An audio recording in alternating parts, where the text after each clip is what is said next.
Sam, you were in a fight scene with Jackie Chan, correct? Yes. Yeah. Holy shit. That is, do you know what? Normally I would be like, it's no big deal. It is, man. It was a dream, dude. Like literal dream. And you're asking by Jackie Chan. That's like the ultimate bucket list. Yeah, he threw me into a wall and then crashed a television over my face. Like it was the dream come true for anyone. Remind me what movie that was? That was on The Foreigner. The Foreigner. Yeah. I do a lot of, actually a fair amount of remote video editing work now for a couple of different clients. And that is the one and only conversation we ever have. It's like, they have this idea and I'm like, cool. What's the story? How are we setting it up? How are we doing it? How are we wrapping it up? How, there is a process, because when you don't do it, it doesn't work. Yeah. And when you do it, even with something small, honestly, the simpler the story, sometimes for shorter videos, the better. But when it works, it works. Yeah. I mean, I couldn't agree more. So the big question is this: how are creators like us, who aren't built for the 9-to-5, for the people who put their passion before them being comfortable, how do we turn that passion into a living that pays the bills and a life that we love? That is the question. This podcast will give you the answers. My name is Noah Mittman, and welcome to Conversations with Creators. Hello, and welcome to another episode of Conversations with Creators. I am your host, Noah Mittman, and joining me today is, man, you do a lot. It's digital nomad, entrepreneur, storyteller, OG freerunner, Sam Parham. Thanks for being on, man.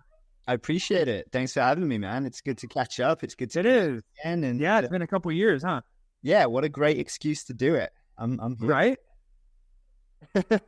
Yeah, I think the last time I saw you, we were doing the WFPF Parkour Academy Glossary, which was a grind.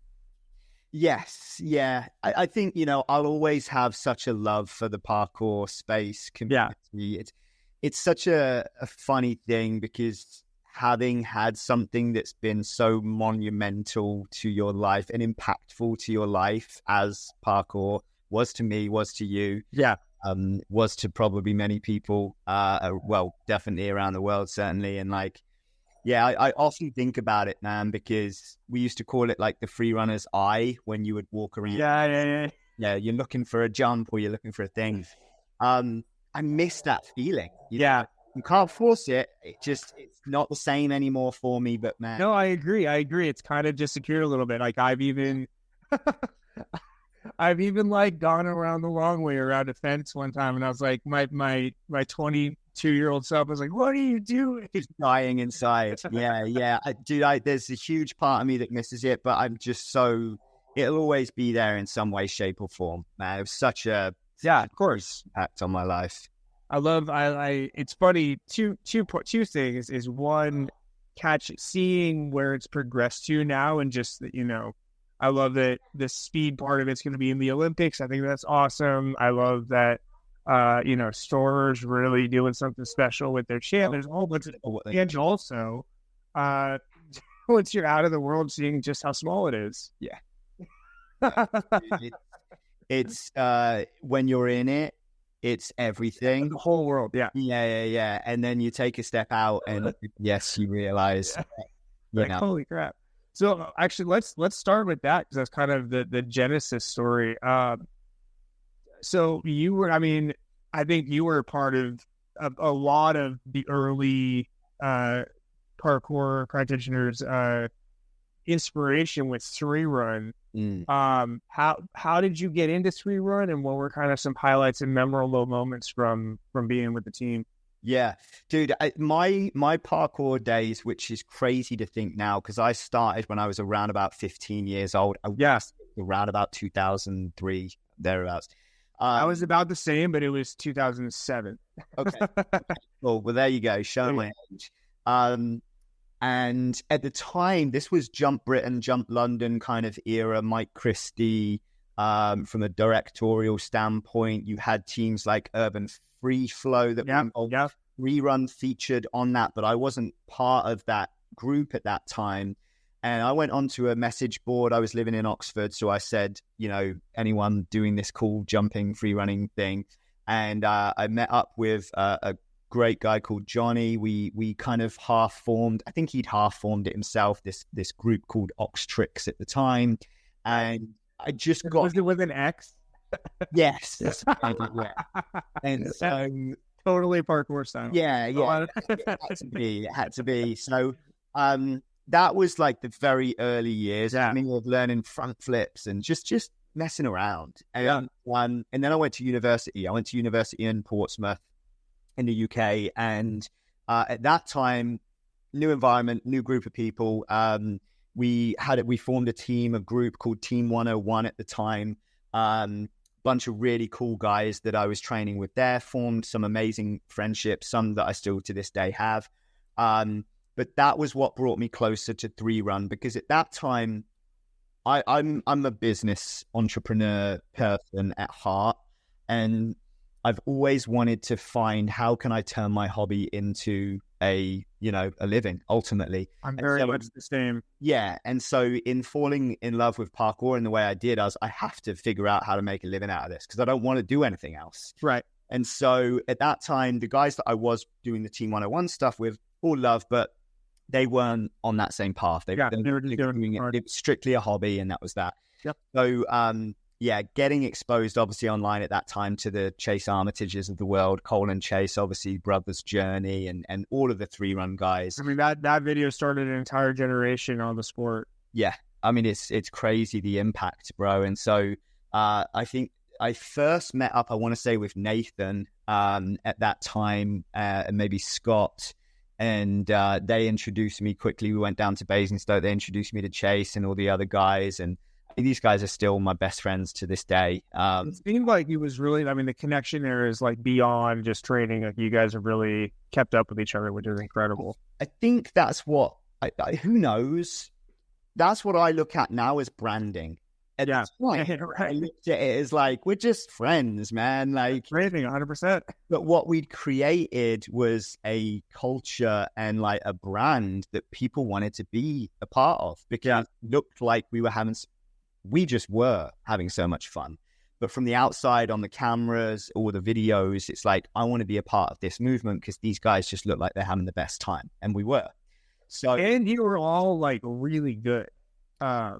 I appreciate it. Level one. Candidly, this is just myself. Chase was on another level, still is, in my opinion. I mean, he's stunt doubling for Mark Wahlberg. Yeah. Chase is another human. And don't get me wrong, so too are all of the other guys. I looked up to all of them, and I really did. I felt like I was the worst in the group. I did.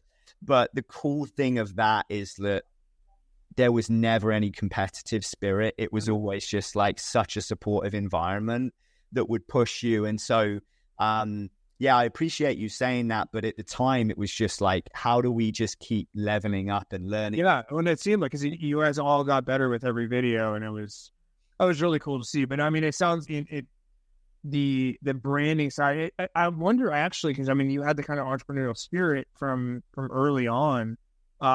If that kind of, because I mean, even in terms of like marketing and stuff, it seemed like Freerun was on a different level than, like, you guys just understood what you were doing.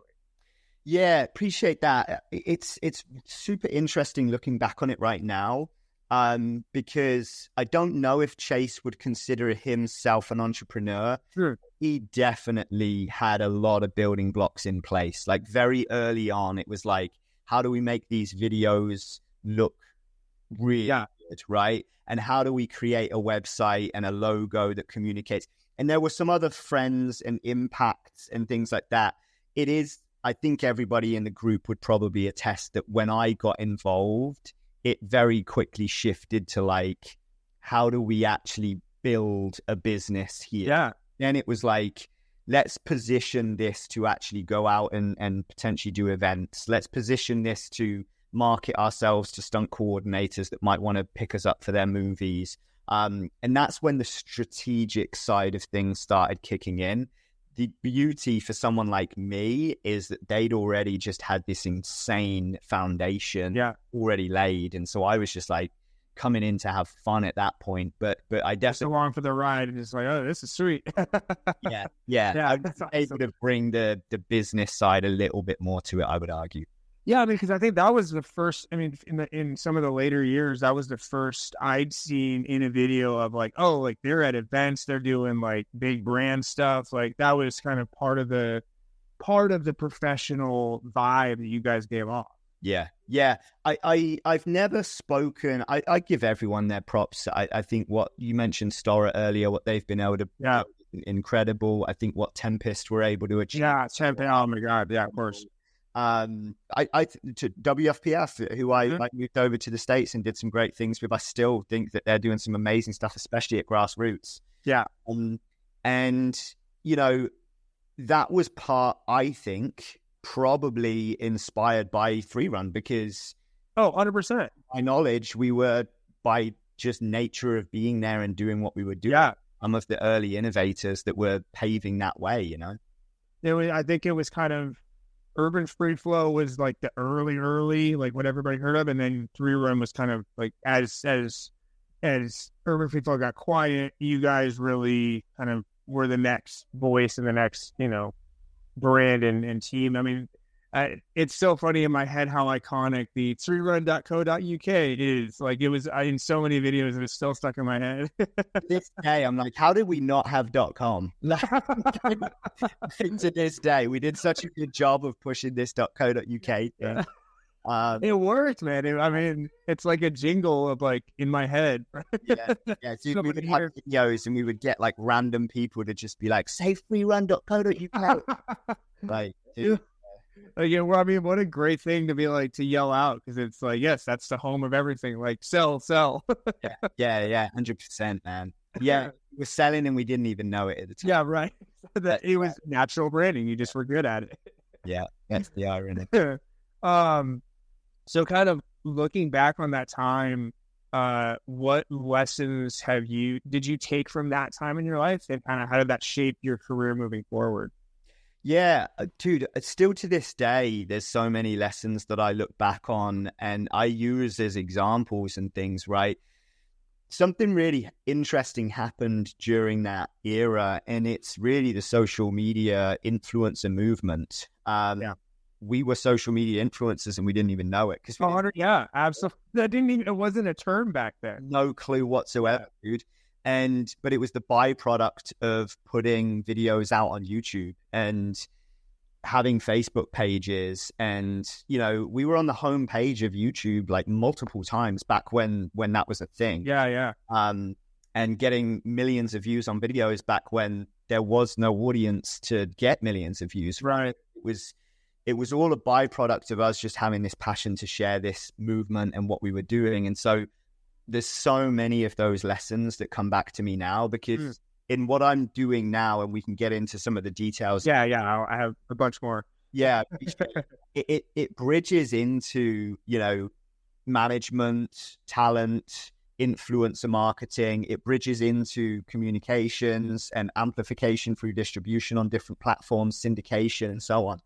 And man, we were doing that. Like that craziest thing to me is like we were doing it honestly, just organically, and somewhat in some instances pioneering that stuff. And the lessons that I've took from that, I mean, I can give so many different examples. I'll give you like a tangible one. Yeah, give me a couple. Yeah, like a really great one is when I'm working with talent right now, and a lot of them say things like, hey, I want to launch my own clothing line. Well, we did that with Freerun. We launched a clothing line. We launched our own sneakers, and it's not for the faint-hearted. It is essentially, especially shoes, sneakers like that, oh, dude.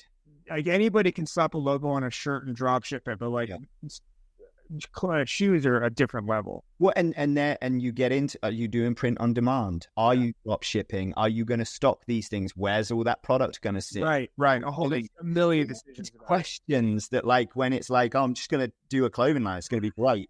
So much more. And so I'm like, man, I've been there, I've done that, I've worn the t-shirt, literally, figuratively. Yeah, everything in between. And so it just puts me in a position to be able to speak from experience a lot more. And And our clothing side of our business was very successful, but it was a huge lift. We were very fortunate. We had a lot of the other guys' family members involved in helping that thing running.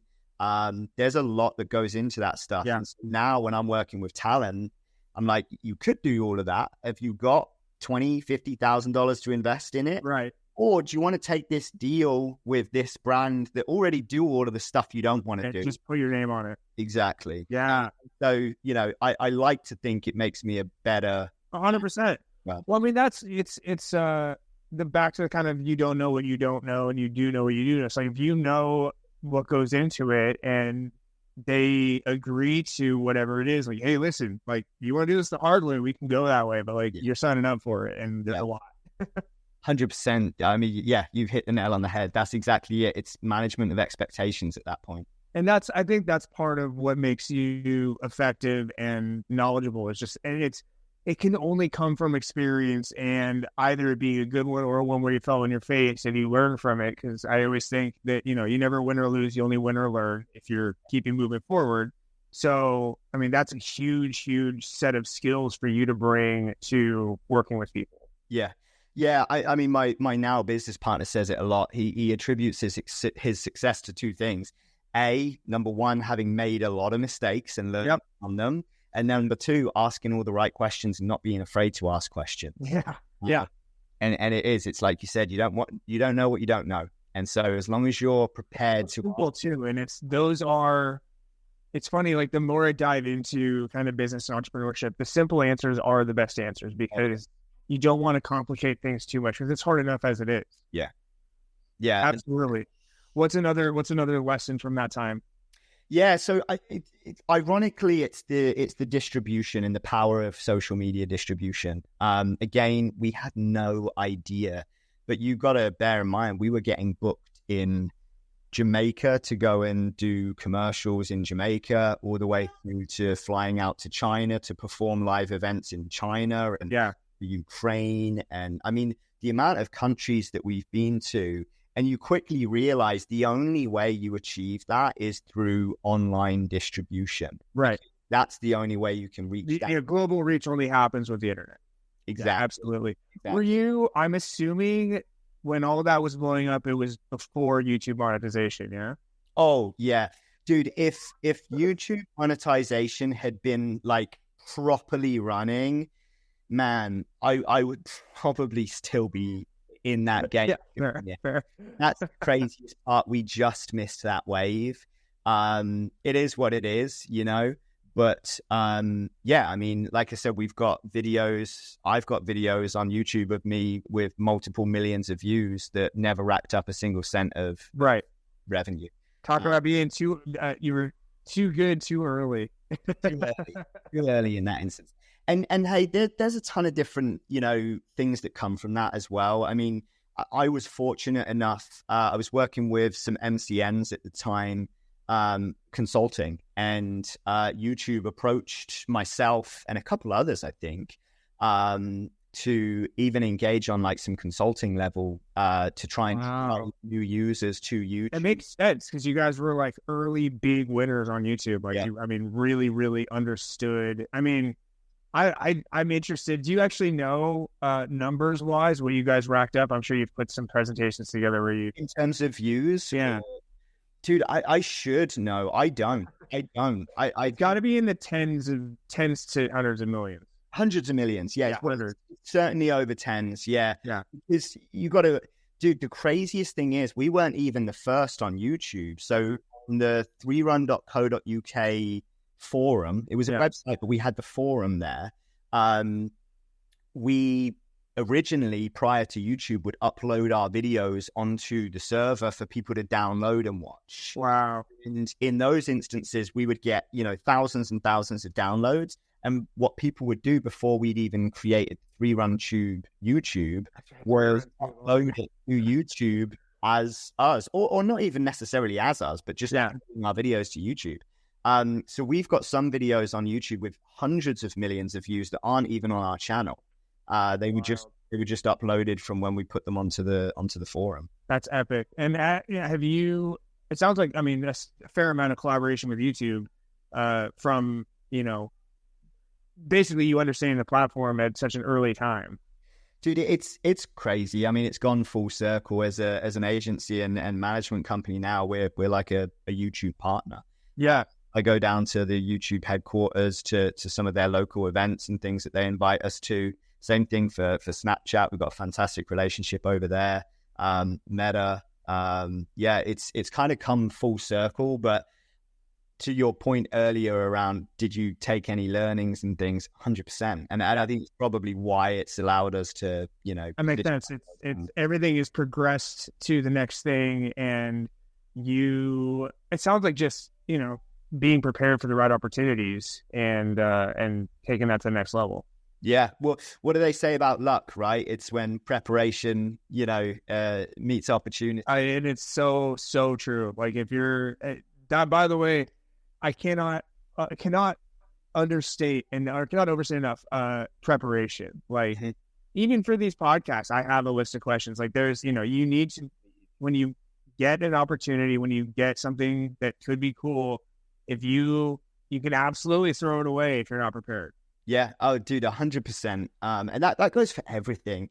Yeah. Even these days, whenever we're putting things together, and I think, again, playing off of the playbook when we were doing our videos and things, dude, not just days, weeks, and sometimes in months that would go into 1 2-minute video.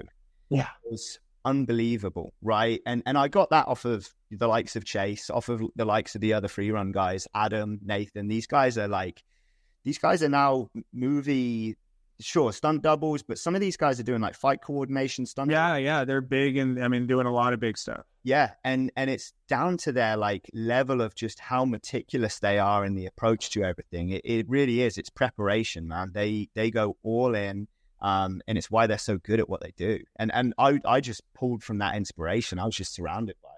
I was going to say, I bet if you comb through their work, there is callbacks to like early Freerun videos. I guarantee. Oh, dude, I believe it 100%. Sometimes I'll see some of the films or TV shows that come out now that I know that the guys have been working on, and I'll see movements in.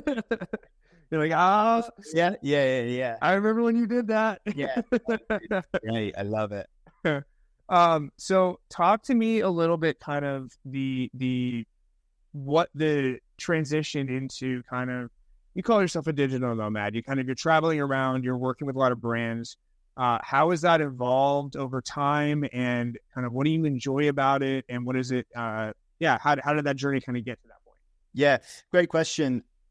Travel was always something that was instilled in me from my father in the early years of travel, see the world, number one.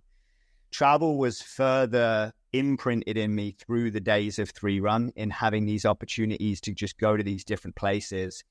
The advent of social media and integrating the YouTubes like we talked about previously into then leveraging that into making a living culminated in me being able to see physically that this is possible, number one. And then number two, as we talked about earlier, of just being willing to take the opportunity. And so for me, living in America was never necessarily part of the plan. In fact, it absolutely was not part of the plan. But by coming out here and visiting and training with Travis Wong at Jam and Robbie and the guys over at WFPF, and an opportunity presented itself, right? And talking about preparation meeting opportunity, well, I was beyond prepared. Yeah. So when the opportunity was there, I just jumped at it. And now, I live in LA, which to me is a dream. And that's what really allowed me to overcome any trepidation or imposter syndrome around, is this possible? Well, I knew it was possible because I, by default, been doing it as a byproduct of what my passion was in those early years. And I mean, talk about how many years you've been living the dream. When through Freerun, you're getting paid to go to different countries and perform, and then you're getting, you're doing the same thing with consulting and with, coordinating, and listen, for anybody that doesn't know, Sam, you were in a fight scene with Jackie Chan, correct? Yes. Yeah. Holy shit. That is, do you know what? Normally I would be like, it's no big deal. It is, man. It was a dream, dude. Like literal dream. And you're asking by Jackie Chan. That's like the ultimate bucket list. Yeah, he threw me into a wall and then crashed a television over my face. Like it was the dream come true for anyone. Remind me what movie that was? That was on The Foreigner. The Foreigner. Yeah.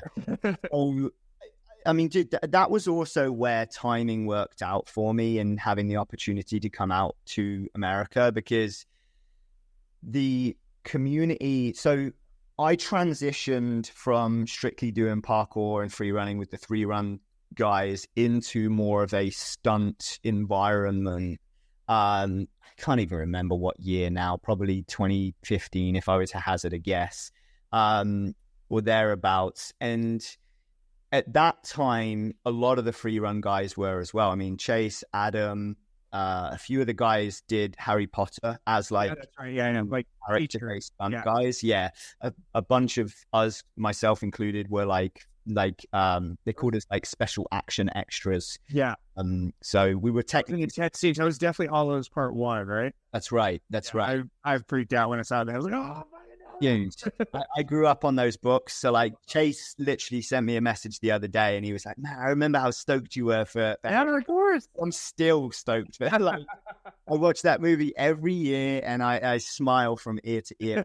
But getting into stunts made the idea of doing the whole like the Jackie Chan stuff and high falls and bringing parkour to movies that much more tangible.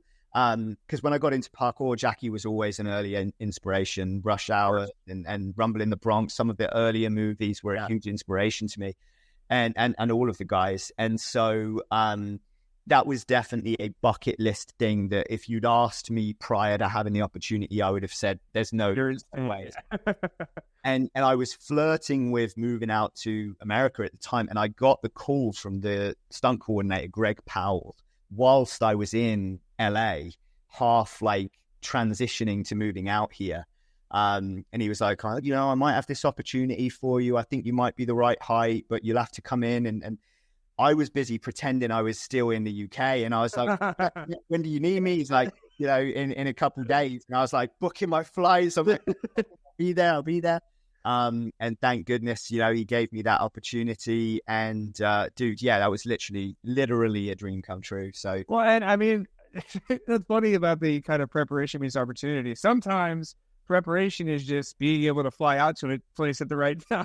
Yes. Yeah. Being willing and able. 100% show up when it shows up. Yeah. Without a doubt, man. So, but yeah, and dude, there was a few amazing experiences on the stunt side of things. I got to work alongside Brad Pitt in World War Z. I got to, I as part of the stunt ensemble, won an award with the whole Wonder Woman crew and like.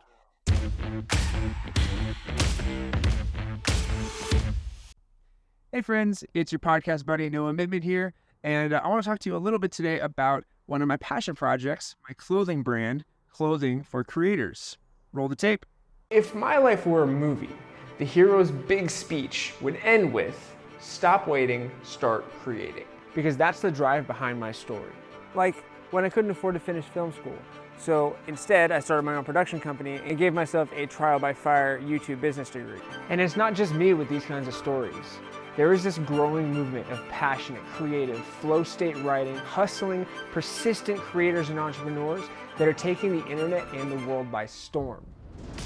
Everybody told me I wasn't going to be able to make any money as an artist. Now, 15 years later, I've worked on 3 continents. I do own my house. My shop, I'm booked out 8 months ahead. I don't subscribe to being a starving artist. Creativity and I are very deep, dark lovers. I've just decided I'm just going to make stuff. And even if it's not perfect, like, it's getting made. You're going to think that there's right answers and there's not. I don't know what the hell I'm doing. Let's just throw dye on it and it'll look great. You don't need rules some old guy in a suit made up. You don't need anyone telling you that your voice doesn't matter. We are makers, creative types, side hustlers, doers. Why? Because we get shit done. The most important thing every single day is just to get your shit done. Just keep doing it, keep producing, keep creating, and as you do that, you're going to start becoming the person that you want to be. Don't be scared to try. Commit. You can't half-ass do something. We're full-ass around here. So there's a film you need to make, a company you need to create, a voice you need to share, a product you know the world needs. Put all of yourself into it until anyone who has ever doubted you starts asking you for a job. Then you get to play for a living. You get to create community, partnerships, collaborations, building bonds with people that like the same stuff you like. You get to live with your heart on your sleeve, a smile on your face, and a solid answer to when anybody asks, why do you do what you do? Sometimes you have to say fuck all the rules to get something that you really need to get out of yourself. You don't need the opinion of the old guy in the suit. You have to give yourself permission to just go. A little less conversation, a little more action. Clothing for creators. Go check out snowmanfilms.shop today. Hey there, fellow creatives. Conversations with Creators dives deep into the minds of successful filmmakers, artists, musicians, and all-around awesome people. We are looking for some kick-ass sponsors to help us keep this show on the road. If you want to reach a tribe of dedicated listeners who are just as passionate about creating as you are, then look no further. Our audience is full of people who appreciate a good laugh and are always on the lookout for new ways to fuel their creativity. So, let's team up and create some magic together. We'll work with you to make sure that your brand is showcased in the best light possible. And who knows, maybe we'll even become lifelong friends. Just imagine, years from now, we'll be reminiscing about the good old days when we first teamed up to take the world by storm. Send us an email at noah@snowmanfilms.net to say hey and get the ball rolling. Now back to the episode.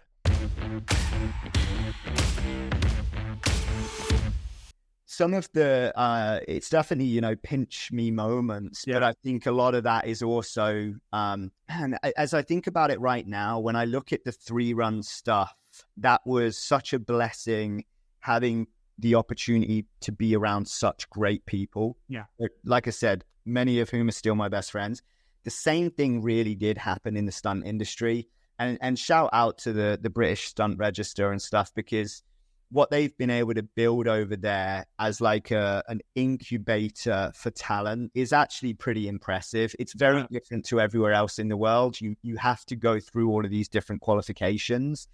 And dude, as a trainee, you're like, man, F this, having to go and do scuba diving and high diving. What do I need to do that for? But in hindsight, when you get through, what it does is ensures that every single person that has their face in that book has worked their ass off to do that. And you never know what a day is going to bring. Like you never, being able, I think that's a big thing with stunts is to be able to say yes confidently, because you can't just be able, you can't fake, some of these skills or you can, but you might die. Yeah. Then you'll run into some issues. No, but that's very true. Like, being able to have such a good system in place really allows the talent to shine, and opportunities come when things go well. I mean, dude, I was surrounded by so many like experienced and skilled people. It's that whole thing. If you surround yourself with the right people, then you're going to succeed. Yeah, and in the British Stunt Register, what they've created is it forces you to. There's no bums there. Like, you're not rolling onto set with some dude that doesn't have a clue what they're doing. Like, they're all not only very experienced, but if they're not experienced in certain skills, they've done relevant skills attributable to the opposite of Craigslist. We'll take that, exactly. So are you still involved in the stunt world? Or are you fully entrepreneur now? So it's funny, I still subscribe. I pay my membership fees to still be part of the Stunt Register in the UK. Because honestly, even if I never do another day, I think I'll forever subscribe and pay for my membership, because I'm so proud to be a part of it. I really, really am. So for that, I would say, technically speaking, I'm very much still there. But I haven't done a day on set as a stunt performer in 6-7 years now. It's just not on my radar. I'll tell you now that the dream case scenario for me is if some of my best friends, Chase, Nathan, Adam, these guys that are going on and doing some really, really incredible things in the movies, Travis over here, like if these guys continue on the trajectory that they are, right, no doubt that they'll be able to pull some ensembles together. And if they've got room for an old to be involved, I would jump at the opportunity for sure. You need somebody to sit down really hard on a couch. I got you. Provided it's something like that, then we will be great. So yeah. That's awesome. And listen, that, you know, they're all, what's so crazy too is like consistently through time, everybody that you've aligned yourself with is still going crazy places. Like it's really a testament to you and how you choose friends and the people that, you know, you're working with. It's like every single person is a rock star. Yeah, dude, it's so funny. Like when you're in it, you don't necessarily appreciate those things.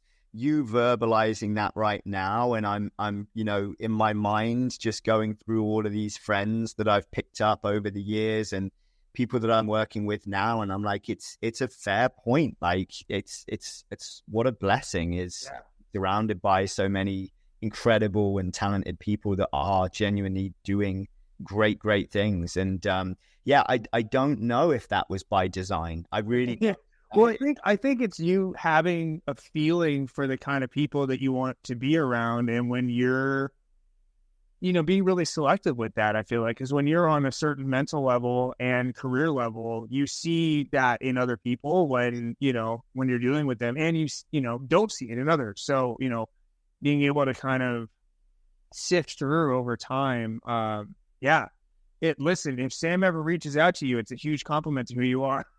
Dude, thank you for saying that. It's actually I've never thought of things or it that way, but it's such an amazing thing to think about, especially now when we're doing talent management in my business. Right. And it's a fair point. There's a lot of people that are now, oh, dude, millions and millions of subscribers on different platforms right now, crushing it, that when we started working with them, you would have never even necessarily thought it, but definitely saw something in them and knew what it would have taken based on, I guess, past experience of doing some of it myself. It's a great point. That's awesome. That's actually a perfect leeway into my next question, which was, what do you look for in talent, in partnerships, in brands? How do you do you have a kind of structure, a way that you think about saying yes to something? Yeah, it's interesting. It's 2, 3, 4-fold probably. I think it's very unique in how we look at different things, because looking at an individual is one thing, looking at a brand's potential is another thing. And so I think there's different frameworks that we apply. And I hate to say it, but some of it is definitely based on gut. Now that gut is backed into on intuition and decades of experience, of course. And you just can't tangibly put a number or a thing to it, but it's for sure there. And I think we've had a few people walk into our talent management side of things where I'm like, we have to work with this person. I don't know what it is, but I know that in a couple of years, they're going to be a big deal.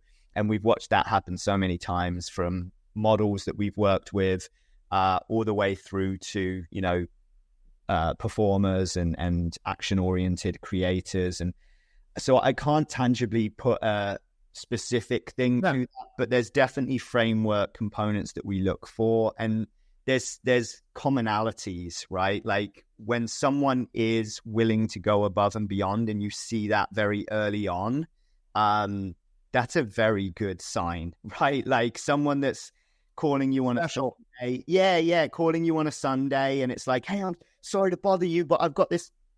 Do not apologize. I love that shit. I love it. This is good. I'm like, it is a family day, so I'm not going to talk to you tomorrow or till tomorrow, but like, well done. Yeah. Or maybe you'll take 5 minutes and handle it. Yeah.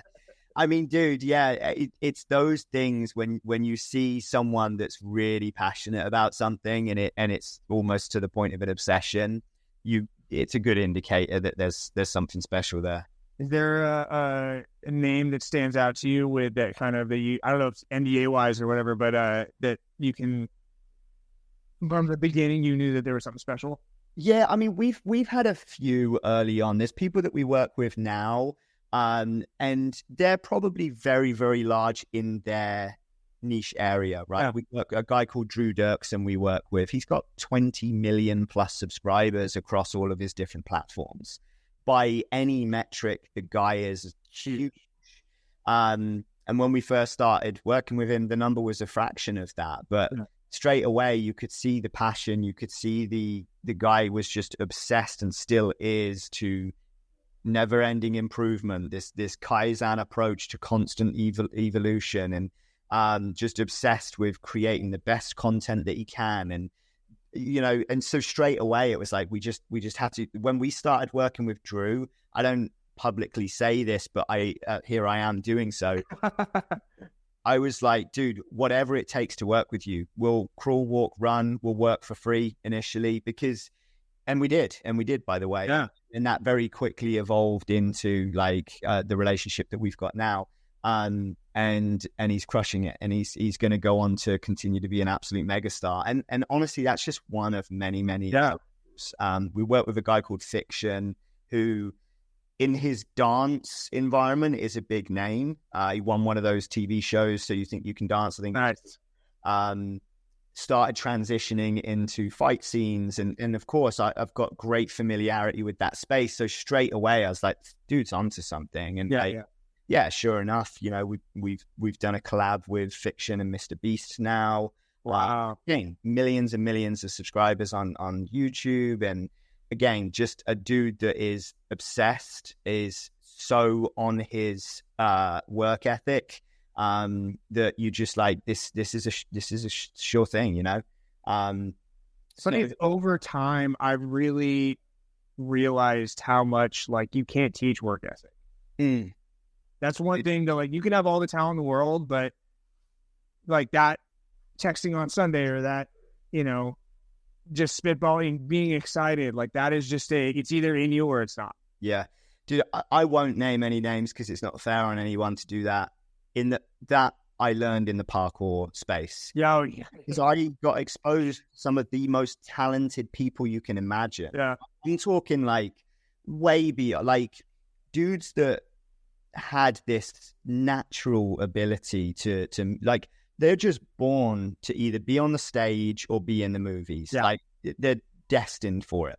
And then there's no work ethic to back it up. And I just watch these guys with all this talent just throw it away. Yeah. And it's not even that they throw it away. I don't think their mind just doesn't necessarily work that way. Right. There's so much you can do of like, just do this, just love it, just put effort in. It doesn't matter how many. You can't lead the horse. You can lead the horse to water. That's what impresses me so much about what the Storer crew is doing is that you have 6 or 7 guys more that are all like single, like that they've been.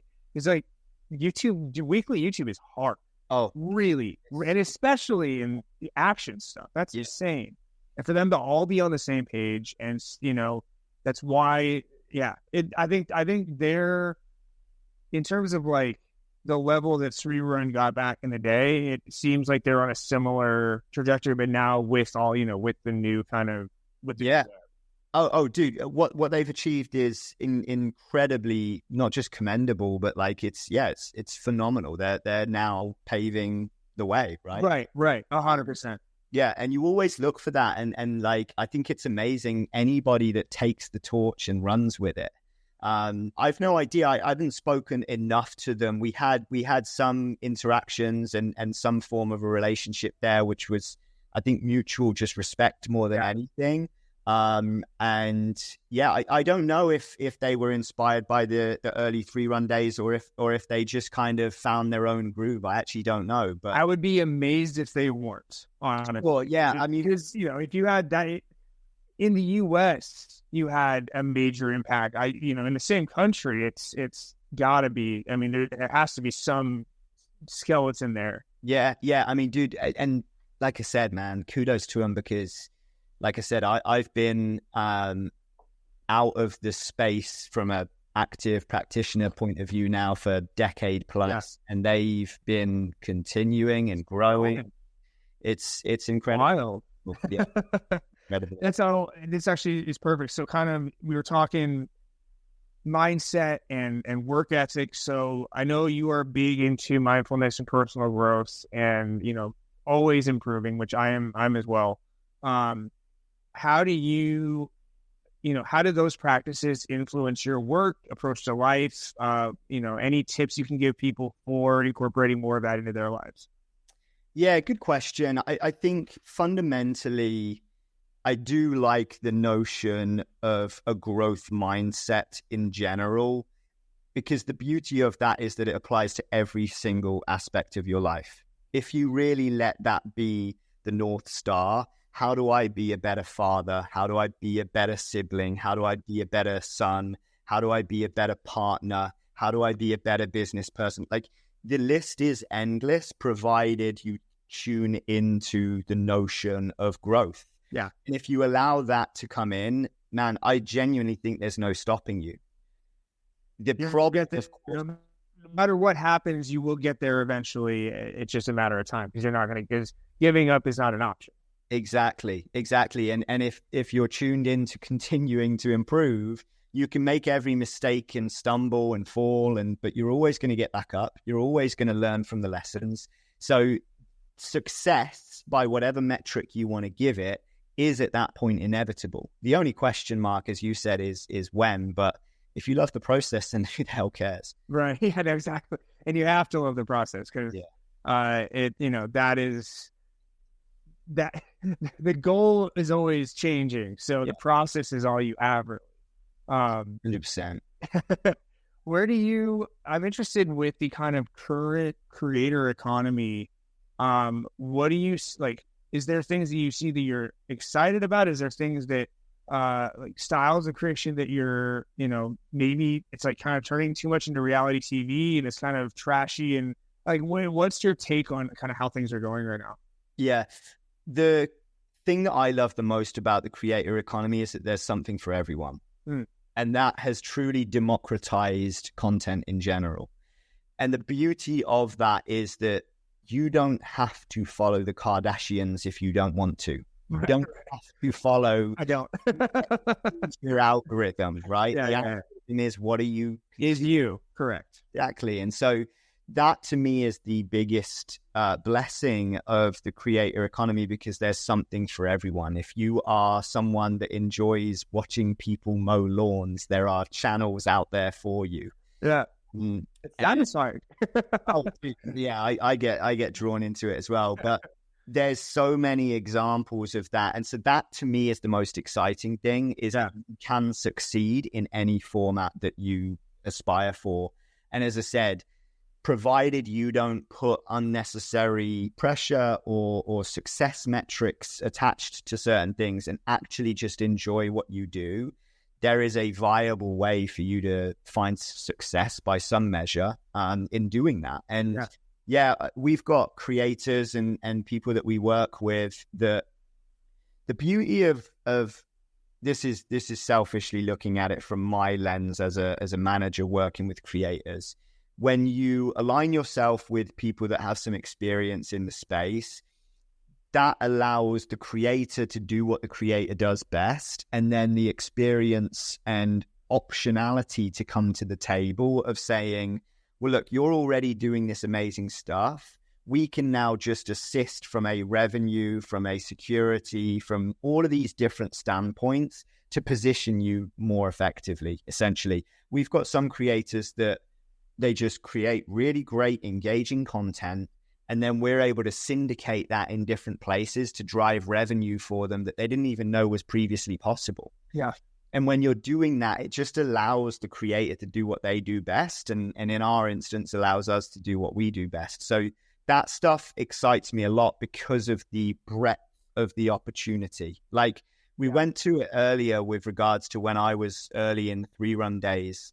There was no other way of making money out of parkour than if you were a performer or going to do a commercial or things like that. As we said, there was no ad revenue on YouTube. There was no reels bonus. There wasn't any reels. And so now there's revenue opportunities everywhere. And that really facilitates and allows people to actually chase this dream. That's awesome. And it's crazy because the more you talk about it, the more I think I have a couple clients that could definitely use your services. I believe it. The thing, I'm so passionate about it, like genuinely, I've had so many times where people have hit me up and I'm down to jump on a 30-minute consultancy call, Yeah. you want to call it, free of charge, just because I love seeing people succeed in a space. The best, right? I mean, it's funny too, like most of what I do now is client work. And because I not to the level that you do, but I definitely know how to get things out there a bit. And man, when something goes even relatively viral for them that I created, I'm like, I don't even care that I made it. Like yes, we did it. I couldn't agree more. I think about that a lot. And I think part of that is people are wired that way, where they get pleasure out of helping others fundamentally.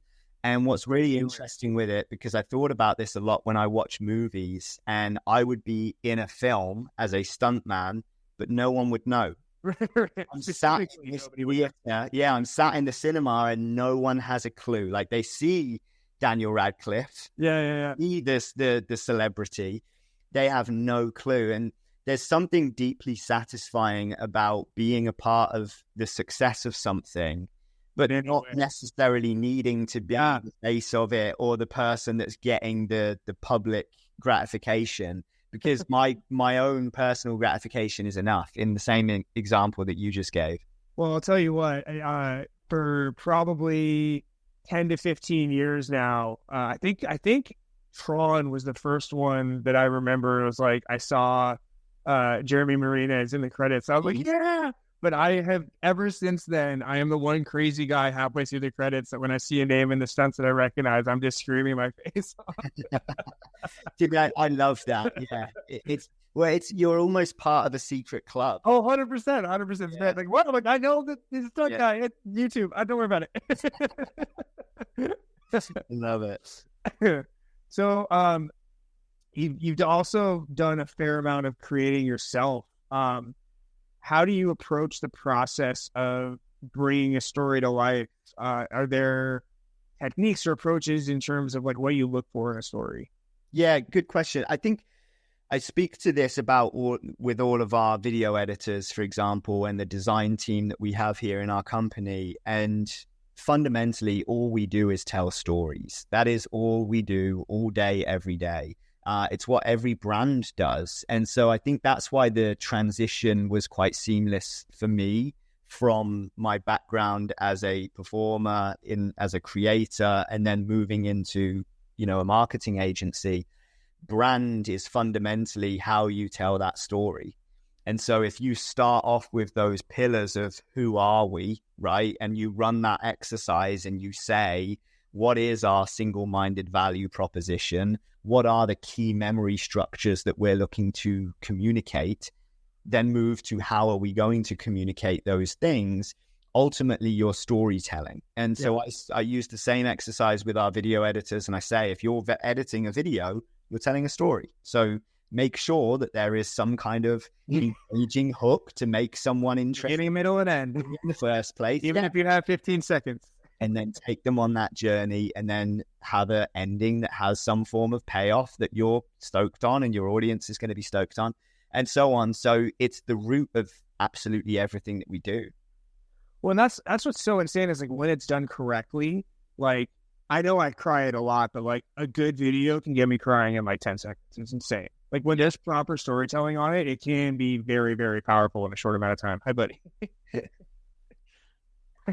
He just like seeing his little blurred out face in the back. Just flipping wild. It's whether it's whether it's a feature film or a reel, like good storytelling is good storytelling. Yeah, 100%. And there's different emotions that you're playing into with any story, right? And so, like you said, maybe it is an emotional thing that evokes tears, but maybe it's something that evokes laughter. Maybe it's something that evokes fear or concern or whatever. But as a storyteller, your job is to make the audience feel something. hopefully it's what you want them to feel. And then you move through it from there, right? And I do a lot of the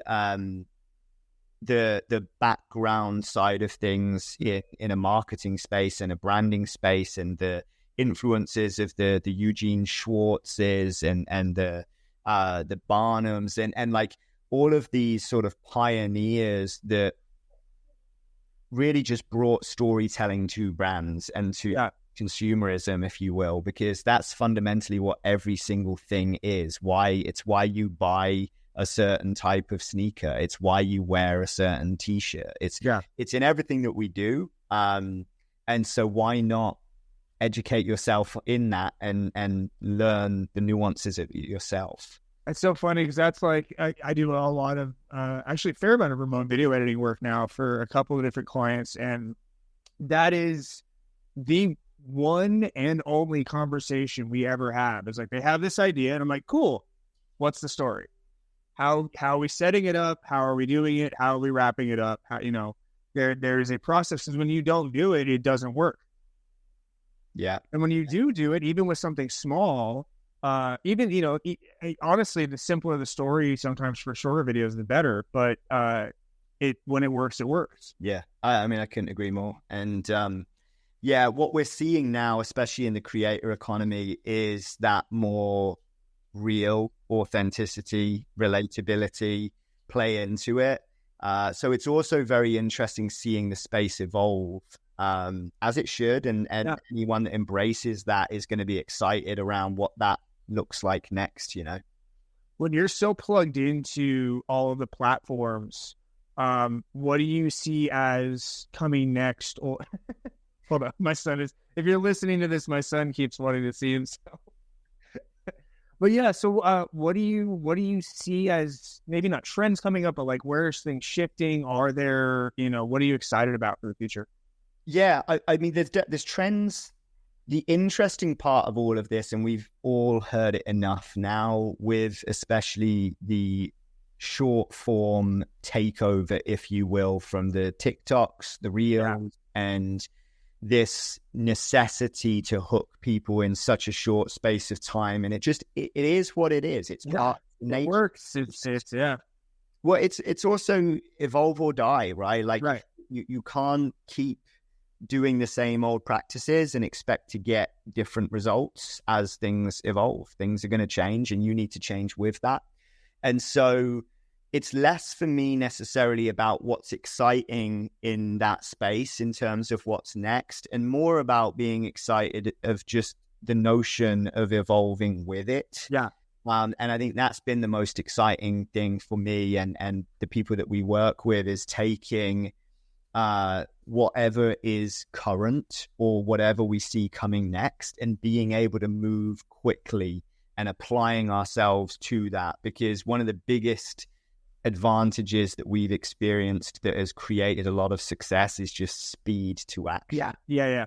I mean, to talk about speed, look at Maximum Effort with what Ryan Reynolds is doing, and literally getting actors that just went viral on something and using it for other marketing. It's like, since it's within, 48 hours. It's crazy. Yeah. And I was talking to some friends around the F1 stuff recently with Drive to Survive. Wow. Drive to Survive got me into F1 in the way that I am now, and I'm fully loving Formula One. Many people. Yeah, 100%. The problem they now have is it takes them so long to bring seasons out. Of course.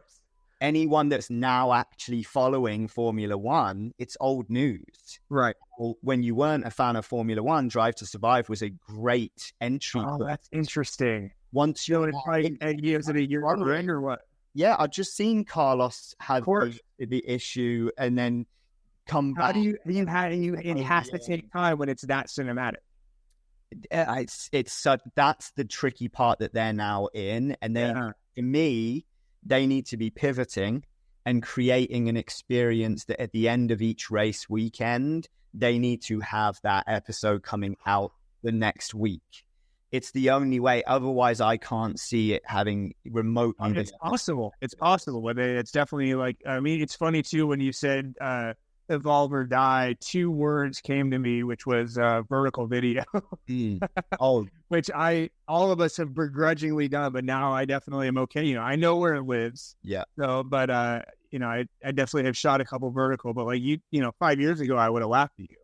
It was the impetus of my company now, 1DS. We were originally a production company, and we were originally doing commercials and shooting everything beautiful, cinematic, you know, 16:9. And very quickly we would put that onto Instagram and see what happens and be like, oh, we should be shooting this 9:16. Yeah. And that was literally a choice. It was like, we either keep doing what we know or we go with the way these things are moving. And fortunately for us, we were very quick to say, let's go with the way these things are moving. Yeah, I was going to say, I think I would say about half, if not 2/3 of my work now is put into vertical. Yep. I mean, because the vertical algorithm is just insane. 90% of what we do now is vertical. Yeah, that makes sense. Yeah. That's wild.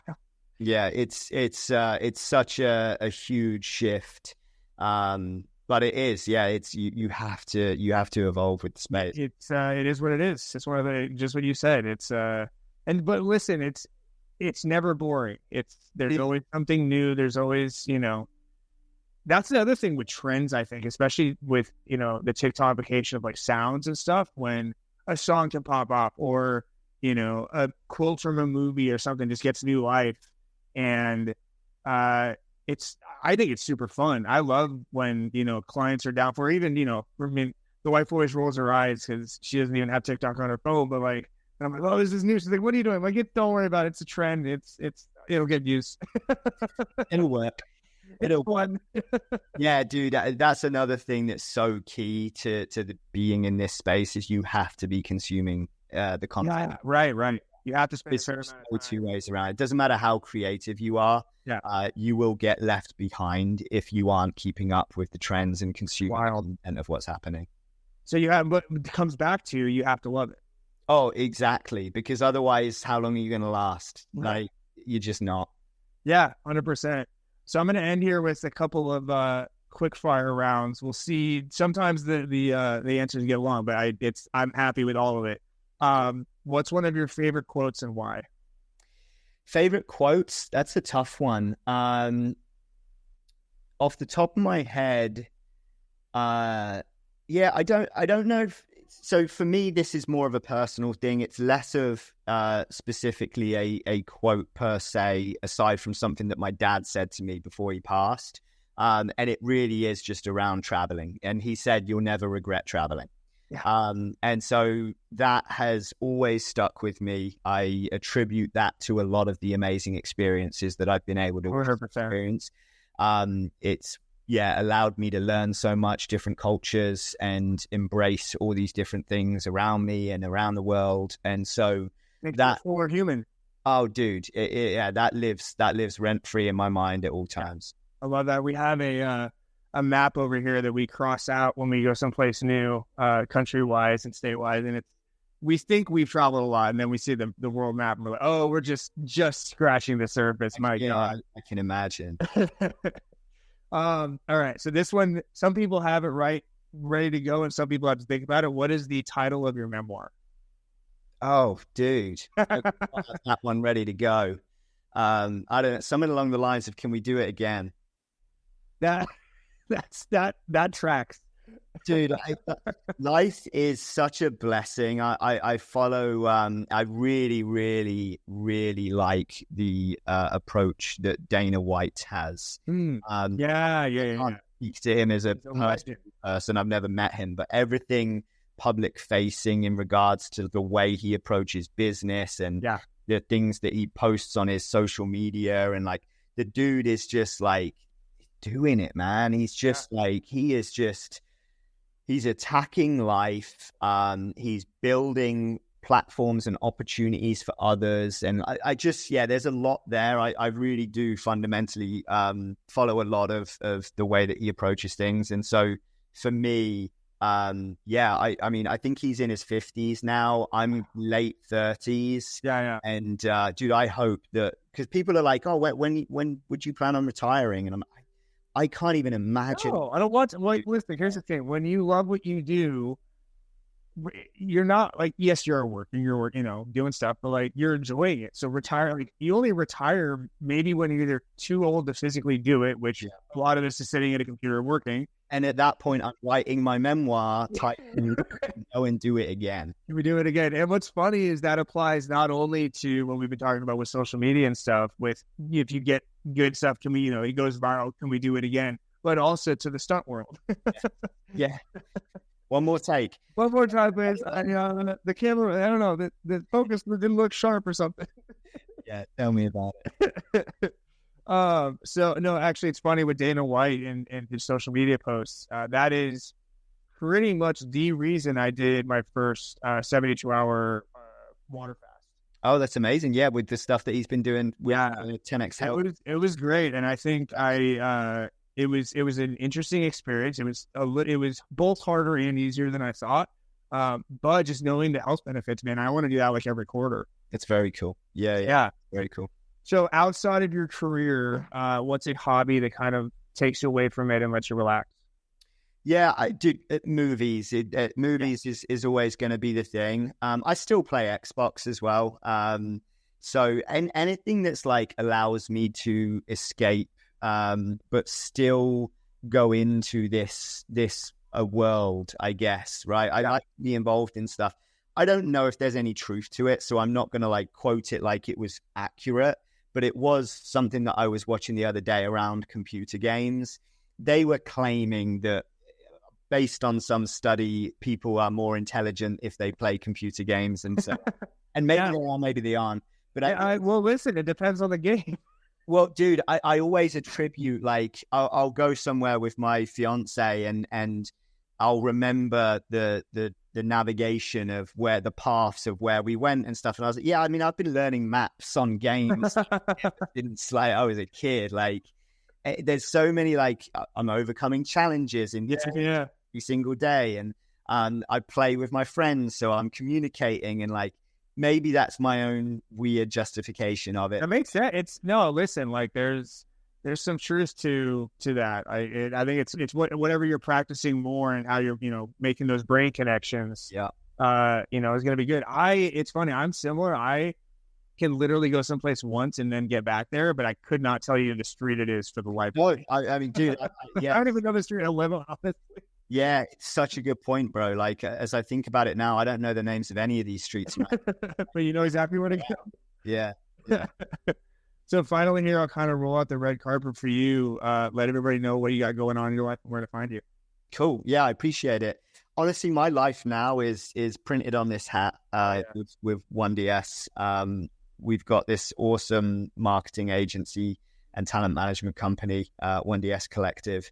And that's really my core focus right now. It started off myself and my business partner, John, and we now have a team of just over 30 people worldwide employed. We talent manage for over 150 creators worldwide. And yeah, we talked about it throughout this whole thing. It is my passion. It is my obsession. And you're damn good at it. and we're doing something that is not only enjoyable, but we get to make impact with the people that we're doing it with, positive impact, and it's a real blessing. You're winning life, man. That's all you can ask for. Appreciate it, man. Yeah, absolutely. Well, hey, man, I appreciate your time. And so 1DS is, if they go to that website, everything our website's 1dscollective.com. So I think we're on Instagram as 1DS Collective as well. And then, I need to be more active on my personal socials. But listen, you got a lot going on, man. It's all don't feel bad about that. I'm trying. Well, yeah, I mean, I really appreciate your time, and this has been awesome. Thanks, Noah. Great to speak to you, bro. Absolutely. For everybody watching and listening, I will see you next time.